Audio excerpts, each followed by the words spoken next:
जय श्रीराम मित्रांनो, आज आपल्याकडे आलेली आहे Hyundai i10 Asta model petrol variant first owner गाडी आहे. ऑटोमॅटिक ट्रान्समिशनमध्ये गाडीचे 4 टायर होऊ शकता.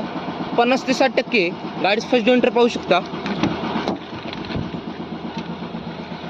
ऑटो गेअरबॉक्स आहे, पॉवर स्टेअरिंग आहे, पॉवर विंडो आहे, गाडीला सनरूफ आहे.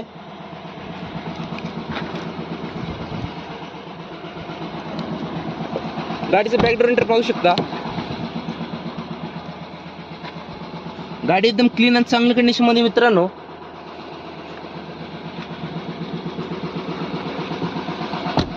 गाडीचं प्राइस कोट केलेली आहे 2,95,000. नेगोशिएबल प्राइस आहे. गाडीवर लोन करून भेटल. 2012ची single owner Hyundai i10 Asta model. मित्रांनो, आपल्या चॅनल नवीन असेल तर चॅनल सबस्क्राईब करा आणि शेअर करा. स्क्रीनवर दिलेल्या नंबरवर कॉल करा. धन्यवाद.